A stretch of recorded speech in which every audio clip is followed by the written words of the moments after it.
नमस्कार दोस्तों, मैं आपका दोस्त संजय सिंह अपने कॉन्सेप्ट क्लासेस में आप सभी का स्वागत करता हूं।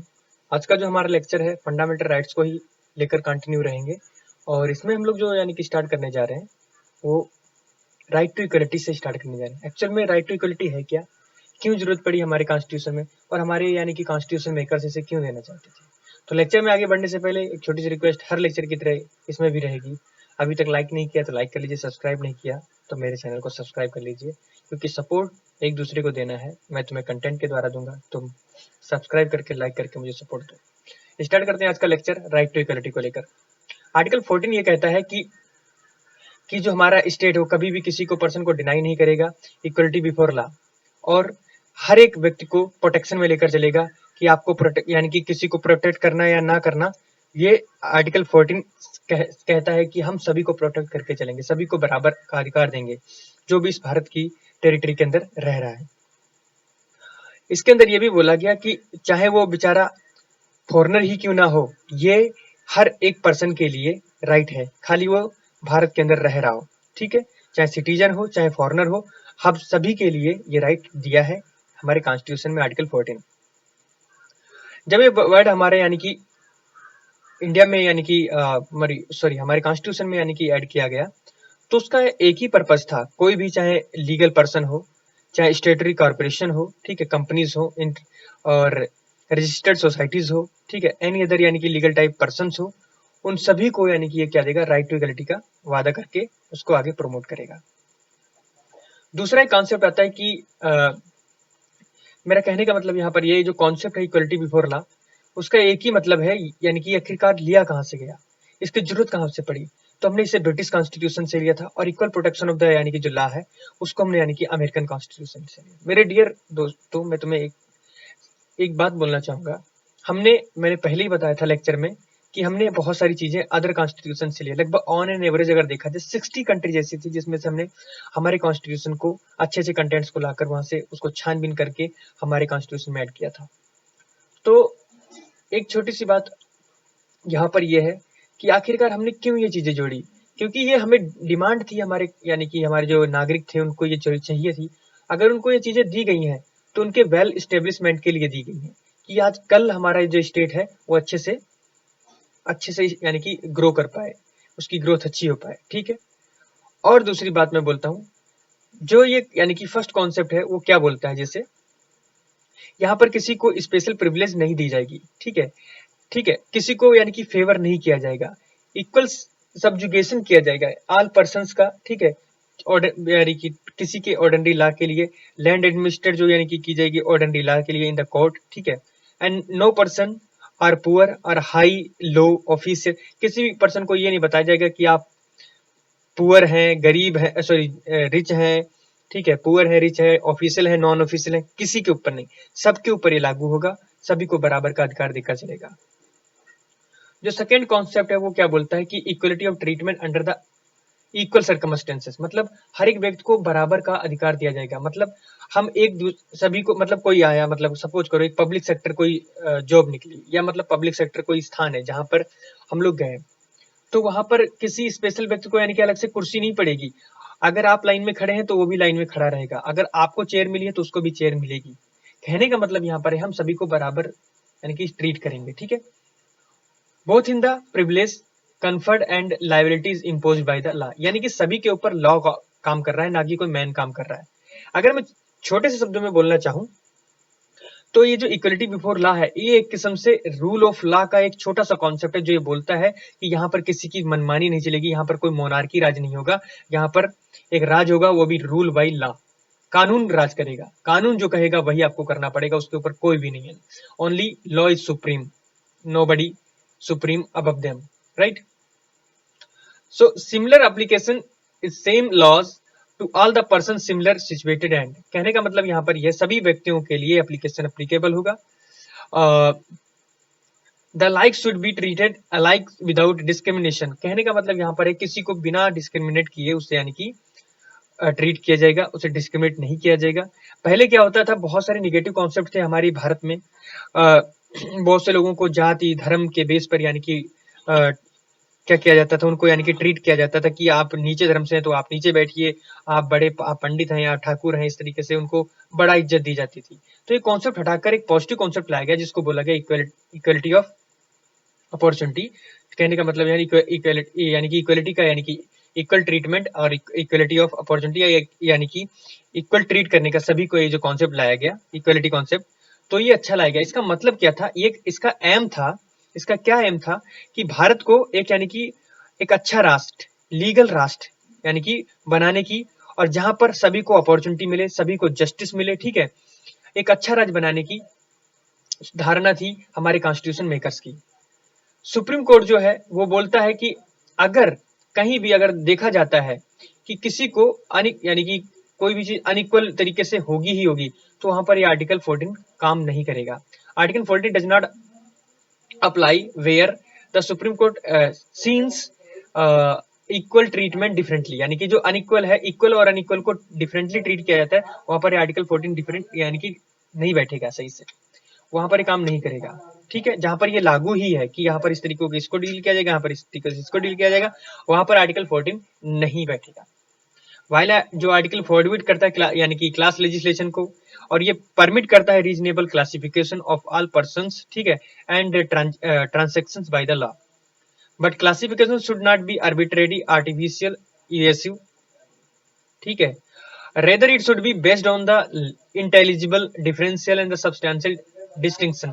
यानी कि डिस्टिंक्शन तो देखने को नहीं मिलेगा किसी बेस्ड पर, आप मान लो चाहे किसी कास्ट से हो या किसी चीज मतलब धर्म से हो, रेस से हो, आपको किसी को भी यानी कि डिस्क्रिमिनेट नहीं किया जाएगा। सिंपल तरीका यहाँ पर यह है कि आपको सभी के बराबर रखा जाएगा, आपका क्लासिफिकेशन किसी बेस पर नहीं किया जाएगा, जो यानी कि जिस तरीके से लोग रह रहे हैं आप उसी में रहेंगे, बराबर का अधिकार मिलेगा, यही इक्वलिटी ऑफ लॉ है। ठीक है, इक्वलिटी ऑफ इक्वल ट्रीटमेंट का लॉ है। अब दूसरा एक छोटा सा कॉन्सेप्ट आ जाता है हमारा, छोटा नहीं बहुत बड़ा कॉन्सेप्ट है, रूल ऑफ लॉ। हमारे कंट्री में किसी पर्टिकुलर मैन का रूल ना करने के अलावा हमने ये रखा कि यहाँ पर रूल बाई लॉ रहेगा। ठीक है, रूल बाई लॉ। तो यहाँ पर रूल बाई लॉ का मतलब यहाँ की है, यहाँ पर ये है कि सबसे पहले हम क्या करेंगे, इक्वलिटी बिफोर लॉ, यानी कि हर व्यक्ति, कोई चाहे अमीर हो चाहे गरीब हो, अगर आपको सामने आएंगे लॉ के सामने, तो आपको बराबर ट्रीट करेगा। सपोज करिए आपने सूट बूट पहन रखा, एक आदमी खाली कच्छे में खड़ा है, कक्षा, ठीक है, तो कच्छे में खड़ा कच्छे वाले को भी बराबर ट्रीट किया जाएगा, और यानी कि सूट बूट वाले को भी ट्रीट किया जाएगा बराबर। क्यों? क्योंकि हमने रूल ऑफ लॉ रखा। रूल ऑफ लॉ बोलता है कि you are only human being, not any richest person, not any poor person. I believe in a human being, not any caste, any race, any religion. तो कहने का मतलब यहाँ पर ये है कि सबसे पहले ये जो रूल ऑफ लॉ जो एक कॉन्सेप्ट था, ये आया एक एवी डाइसी, जो एक ब्रिटिश जूरिस्ट थे, ठीक है, उन्होंने कॉन्सेप्ट को रखा, और उनके तरीके से अगर देखा जाए तो ये एलिमेंट्स बहुत अच्छे से काम करते हैं, उनके कुछ एस्पेक्ट्स उनको ध्यान से देख लेना चाहिए। वो बोलते हैं कि एब्सेंस ऑफ आर्बिट्ररी पावर, अगर किसी राष्ट्र में आर्बिट्ररी पावर जो है उसको एब्सेंस में रखा जाए, ठीक है, कैन मैन जो है उसको पनिश किया जाए, तभी किया जाए जब वो लॉ को यानी कि ब्रीच करे, और किसी भी चीज के लिए नहीं। अगर जैसे आपने कानून बनाए किसी राज्य में या मतलब किसी देश में, राज्य का मतलब यहाँ पर स्टेट, सॉरी स्टेट का मतलब यहाँ पर देश ही है, ठीक है, अगर किसी स्टेट में आपने यानी कि लॉ बनाया, ठीक है, और वहां के लोगों ने उस लॉ को तोड़ा, तो आप उसे पनिश करेंगे, राइट। और उसके बाद यहाँ पर लॉ जो पनिश भी करने वाला नेचर होगा वो लॉ के अकॉर्डिंग ही होगा, ना ही कोई मनुष्य यानी कि कोई पर्टिकुलर किंग नहीं बोलेगा या पर्टिकुलर कोई क्वीन नहीं बोलेगी कि इस पर्सन को फांसी दे दी जाए, इस पर्सन को आजीवन कारागार दे दिया जाए। तो कहने का मतलब यहाँ पर यह है कि किसी भी मैन का यहाँ पर आर्बिट्रेरी पावर, कोई अचानक यानी कि कोई मोनार्की पावर, कोई एनार्की पावर नहीं होनी चाहिए। यहाँ पर खाली रूल बाय लॉ, अगर कोई पर्सन रूल तोड़ता है तो उसे सजा मिलेगी मिलेगी। दूसरा क्या बोलता है, equality before law, that is equal subjugation of the all citizens. चाहे वो, कहने का मतलब यहाँ पर यह है कि प्रत्येक व्यक्ति को यानी कि लॉ के बराबर यानी कि क्या रखा जाएगा, इक्वल रखा जाएगा, चाहे वो गरीब हो, चाहे वो अमीर हो, चाहे वो यानी कि हाई क्लास का हो, चाहे लो क्लास का हो, चाहे वो ऑफिशियल हो, चाहे वो नॉन ऑफिशियल हो, उनको डिस्क्रिमिनेट नहीं किया जाएगा। ये सभी जो लॉ हैं उनको यानी कि एडमिनिस्ट्रेट किया जाएगा इसके द्वारा, ordinary law of the court के द्वारा, ठीक है, उनको बराबर का अधिकार मिलेगा। ठीक है, अगला क्या बोलता है कि primacy of the rights of the individuals. हम यानी कि यहाँ पर कहने का मतलब यहाँ पर है, प्राइमेसी का मतलब है तो किसी भी लॉ को बचा के चलना।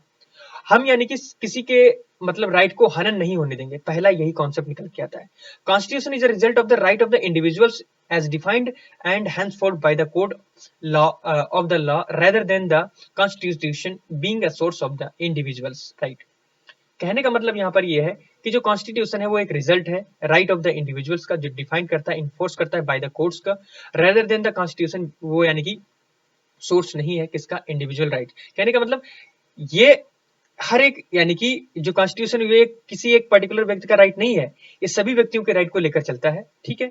और यहाँ पर सभी व्यक्तियों को आगे बढ़ाने की कोशिश करता है, एक वेल स्टेब्लिश राष्ट्र की घोषणा करता है, ना ही किसी एक आदमी का यानी कि राजा का राइट लेकर चलेगा अच्छे से, बाकी ऐसे मर रहे हैं तो मरने दो, ऐसा नहीं है, ठीक है। First and the second elements of the applicable to the Indian systems and not third one is the Indian system। कहने का मतलब यहाँ पर यह है कि जो तीसरा मैंने बताया कि right to primacy of the individuals, तो ये कॉन्सेप्ट कहीं कहीं देखने को मिलता है हमारे इंडिया में, यानी कि नहीं अप्लीकेबल होता है, लेकिन जो फर्स्ट एंड सेकंड मैंने बताया वो अपने हमारे इंडिया में अप्लीकेबल होते हैं, इंडियन सिस्टम में। In the Indian systems constitution is the source of the individual rights, यानी कि जो भारत का जो भारत राज्य जो है, भारत इंडियन सिस्टम जो है, वो हमारे कॉन्स्टिट्यूशन में क्या करता है, सोर्स है एक, यानी कि एक स्रोत है हमारे इंडिविजुअल राइट्स का, मतलब प्रत्येक व्यक्ति के अधिकार का।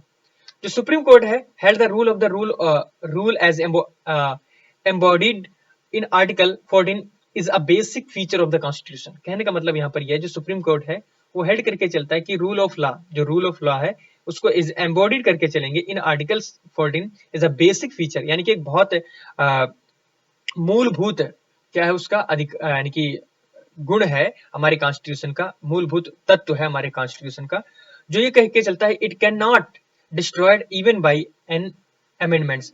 जो हमारा यानी कि रूल ऑफ लॉ है, इसको कभी भी कितना भी अमेंडमेंट लाया जाए इसको हटाया ही नहीं जा सकता। लेकिन इतना सब कुछ हमें दे दिया गया है, यानी कि हर जगह हमें इक्वल ट्रीट किया जा रहा है, कुछ इसके इक्वलिटी जो यानी कि इक्वलिटी है उसका एक्सेप्शन भी देखने को मिलता है। तो उसके लिए अगली जो हमारी हेडिंग है वही लेकर आ रही है, क्या, एक्सेप्शंस ऑफ द इक्वलिटी। उसमें कुछ ऐसे पीपल्स हैं, उसमें ऐसे कुछ यानी कि हमारे भारत के अंदर यानी कि कुछ पद हैं जहां पर हमें देखने को मिलता है कि एक्सेप्शंस एक्चुअल में है। वो कहाँ है कि rule of the equality before law is not absolute, यानी कि एब्सोल्यूट नहीं है, हर जगह काम नहीं कर रहा है। And therefore the constitution and the other exceptions to it, कुछ यानी कि कॉन्स्टिट्यूशनल एक्सेप्शन देखने को मिलते हैं, जो नीचे मैं इन चीजों को यानी कि बारी बारी से बताते हैं। जैसे जो प्रेसिडेंट ऑफ इंडिया है, जो गवर्नर ऑफ द स्टेट है, एंजॉय करते हैं बहुत सारी फॉलोइंग इम्यूनिटीज, जो आर्टिकल 361 के अंदर वो इंजॉय करके चलते हैं। जैसे आर्टिकल 361 उनको बोल के चलता है कि जो प्रेसिडेंट एंड द गवर्नर है, ठीक है, वो किसी भी कोर्ट का आंसरेबल नहीं रहेंगे अगर उनके पीछे कोई कार्रवाई लगाई जाती है, जब वो अपनी पावर में होते हैं, उस अपने काम कर रहे होते हैं, ड्यूटी परफॉर्म कर रहे होते हैं अपने ऑफिस की, उनके पीछे कोई भी क्रिमिनल प्रोसीडिंग नहीं चलाई जाएगी जब भी यानी कि वो यानी कि अपने कोर्ट में रहते हैं, सॉरी अपने ऑफिस में रहते हैं, जब भी वो अपने कार्यरत रहेंगे, ठीक है। गवर्नर किसी भी कोर्ट का यानी कि जवाब नहीं देगा, कोई भी यानी कि उनके पीछे ये मतलब इस तरीके की कार्रवाई नहीं चलाई जाएगी। कोई भी ऐसा प्रोसीजर नहीं होगा कि उनको अरेस्ट कर लिया जाए, उनको इम्प्रिजमेंट किया जाए, प्रेसिडेंट या गवर्नर किसी को भी इन दोनों में से, ठीक है। कोई भी इशू हो उनको ड्यूरिंग उनके ऑफिस के टर्म के द्वारा इनको कुछ भी नहीं हानि पहुंचाई जाएगी, ठीक है। कोई भी सिविल प्रोसीडिंग अगेंस्ट इनके चलाया नहीं जाएगा। President or the governor of instituted during the terms of the office any courts and the respect to the done by the him in his personal capacity, whether before or he entered upon his office until the exceptions of the 2 months after twice as before delivered him। दूसरा क्या बोलता है, दूसरा ये बोलता है कि no person shall be liable to any civil or criminal proceeding in any court in respect of the public in a newspaper। कहने का मतलब यहाँ पर यह है, कोई भी व्यक्ति, नो पर्सन, कोई भी व्यक्ति be liable to any civil और criminal proceeding in any court, यानी कि कोई भी प्रोसीडिंग नहीं चला सकता इन दोनों के बीच में in respect of the publication in a newspaper. अगर कोई व्यक्ति जो है न्यूज़पेपर के लिए मतलब कोई न्यूज़पेपर में कुछ निकला है, तो उसके लिए आप यानी कि कानून के अंदर रहकर कोई चीजें, जैसे मतलब मैं, जैसे आप न्यूज पढ़ते हो, न्यूज में बहुत सारी चीजें यानी कि जो सच है उसे यानी कि छाप दिया जाता है। रेडियो टेलीविजन पे देखते हो, is a substantially true report any proceeding of either, उसके पीछे कोई भी यानी कि आप यानी कि कार्रवाई नहीं कर सकते, सच रिपोर्ट को आप छाप सकते हो। The house of the parliament, एक minute, the house the house of the parliament और either house of the legislature, यानी कि कहने का मतलब यहाँ पर यह है कि आप इन चीजों में जो यानी कि सच्चाई रिपोर्ट होती है, इनके पीछे देखकर भी आप यानी कि पार्लियामेंट हो चाहे हो लेजिस्लेचर हो, आप चाहे उसे न्यूज में निकलवा दें, टेलीविजन पे देख लें, लेकिन आप उनके पीछे कोई कार्रवाई उस वक्त नहीं चला सकते जब तक उनका क्या चल रहा है, उनका यानी कि उस वक्त पीरियड ये चल रहा है, टाइम सॉरी टेन्योर चल रहा है उनका। No member of the parliament shall be liable to any proceedings in any court with respect to anything said or any given to him parliament or any committee thereof। Article जो 105 है वो बोलता है कि कोई भी मेंबर ऑफ द पार्लियामेंट, यानी कि कोई भी जो मेंबर हमारा पार्लियामेंट का, वो यानी कि लाइबल नहीं है, ठीक है, लाइबल नहीं है कि प्रोसीड करे किसी कोर्ट में किस रिस्पेक्ट में, कि यानी कि जो वोट गिवन बाय हिम, उसको जो वोट दिया जाए है, यानी कि जो वोट दिया गया है किसी भी, यानी कि उसको अधिकार है, आप किसी भी को यानी कि कमेटी को वोट दे सकते हो, किसी भी यानी कि मेरा सिंपल तरीका है कहने का मतलब यहाँ पर ये है कि आप किसी भी कमेटी को वोट दे सकते हैं, आप पर कोई भी कमेटी यानी कि कार्रवाई नहीं करेगी, एक रूल के अलावा आपको अधिकार है कि आप वोट दे सकते हो, ठीक है। सिमिलरली लेजिस्लेचर में भी यही है कि आपका जो मेंबर ऑफ यानी कि मेंबर ऑफ लेजिस्लेटिव असेंबली है, उसमें भी यही प्रोसीजर है कि 194 ये बोलता है कि अगर आपने यानी कि किसी पार्टी से है, पार्टी विशेष से है, और आप उस पार्टी विशेष को वोट नहीं देना चाहते, आप किसी पार्टी को दे सकते हैं, तो पार्टी आप पर कोई कानून कार्रवाई नहीं चलाएगी, वो बस आपके पार्टी के अंदर ही आपको यानी कि जो कुछ कहना चाहिए कहेगी, ठीक है। तो ये आपको अधिकार है, यानी कि राइट टू फ्रीडम यहाँ पर काम कर रहा है। मैंने यहाँ पर एक चीज बताई थी, हाँ, अगर कोई न्यूज़पेपर में यानी कि न्यूज़पेपर या टेलीविजन पर यानी कि सच्चाई रिपोर्ट दिखाई जाती है, तो उसके पीछे कोई यानी कि कानूनी कार्रवाई नहीं की जाएगी। अगर सच्चाई रिपोर्ट है तो वो चलेगी। जैसे द हिंदू है, बहुत अच्छे से छापता है सच्चाइयों को, तो सच्चाइयों को छापने का उसका मतलब मकसद यही है कि चीजों को अच्छे से ला सके। आज तक यही कार्य है। हिंदू जो है न्यूज़पेपर थोड़ा डिफरेंट है अदर न्यूज़पेपर से, क्योंकि वो पपेट नहीं है हमारी गवर्नमेंट का, वो जो सच्चाई होती है उसे लेकर आता है। इसीलिए कभी कभी एनडीटीवी पर हमारे जो रवीश कुमार जी हैं, वो भी यानी कि बहुत अच्छी न्यूज लेकर आते हैं, क्योंकि उनको अधिकार है, राइट टू स्पीच, ठीक है, राइट टू स्पीक। तो वो बोल सकते हैं, क्या बोल सकते हैं, right to speak true, true बोल रहे हैं। इसीलिए उनको जो आर्टिकल हमारा कितना था, 361A, सॉरी, हाँ यही होगा, तो उसके अकॉर्डिंग यानी कि वो बोल सकता है, और उसके पीछे यानी कि कोई कार्रवाई नहीं चला सकती है। आर्टिकल 31 जो सी है, is an exception to article 14, exception है। ये क्या प्रोवाइड करता है कि law made by the state for the implementing the directive principles containing clause B, clause C of article 39 cannot be challenged on the grounds of they are violated article 14। कहने का मतलब यहाँ पर यह है कि जो हमारा जो स्टेट है वो प्रोवाइड करता है कि जो डायरेक्टिव प्रिंसिपल है, यानी कि मूलभूत जो अधिकार है, ठीक है, डायरेक्टिव प्रिंसिपल मूल नीति निर्देशक तत्व जो है, क्लॉज बी के लिए, क्लॉज सी के लिए, ठीक है, ऑफ यानी कि आर्टिकल 9, वो कभी भी चैलेंज नहीं किए जाएंगे किसी के ग्राउंड पर जब वो वायलेट होंगे, ठीक है। 13C का, ठीक है, 31 का जो 31 का बी एंड सी क्लॉज लेकर, ठीक है। सो उसमें जो आर्टिकल 14 है वो वहां पर यानी कि काम नहीं कर पाएगा। तो supreme court held at the where the article 31C comes in article 4 goes out. कहने का मतलब यहाँ पर ये है कि सुप्रीम कोर्ट ये बोलता है कि जब आर्टिकल 31C आता है तो उसके आगे 14 काम ही नहीं करता, वो उसको हटा दिया जाता है थोड़ी देर के लिए। 6 पॉइंट क्या बोल रहा है कि the foreign sovereign rulers, ambassadors and the diplomats enjoy the immunity from the criminal and the civil proceedings. कहने का मतलब यहाँ पर यह है कि जो फॉरेन सॉवरेन रूलर्स हैं, एम्बेसडर्स हैं, जो डिप्लोमेट्स हैं, इंजॉय कर सकते हैं immunity from the criminal and the civil proceedings. कोई भी यानी कि criminal and the civil proceedings उन पर भी अधिकार लागू होंगे, ठीक है, इंजॉय कर सकते हैं। अगर मान लो कोई भी उनको लगता है कि ये क्रिमिनल मेरे पे यानी कि अटैक करने वाला है, या मतलब कोई भी आप सिविल प्रोसीडिंग चलाना चाहते हो, तो अधिकार है, आप भारतीय सरकार में रहकर आप इसको यूज में ला सकते हैं। फिर बात आती है यूएनओ की। The UNO and its agencies enjoy the diplomatic immunity. Simple ही है, यूएनओ के खिलाफ आप यानी कि कोई अधिकार नहीं ला सकते, क्योंकि यूएनओ भी एक बड़ी ऑर्गेनाइजेशन है जो ऑल ओवर वर्ल्ड वर्ल्ड में चलती है, ठीक है। सो माय डियर फ्रेंड्स, हमने चीजें सीखी, चीजों को समझा। अगला जो हमारा होगा prohibition of discrimination on the certain grounds, इसको मैं अगले लेक्चर में लेकर आऊंगा। कहीं मुझसे अगर कमी रही हो तो मुझे माफ करना। तब तक के लिए जय हिंद, जय भारत।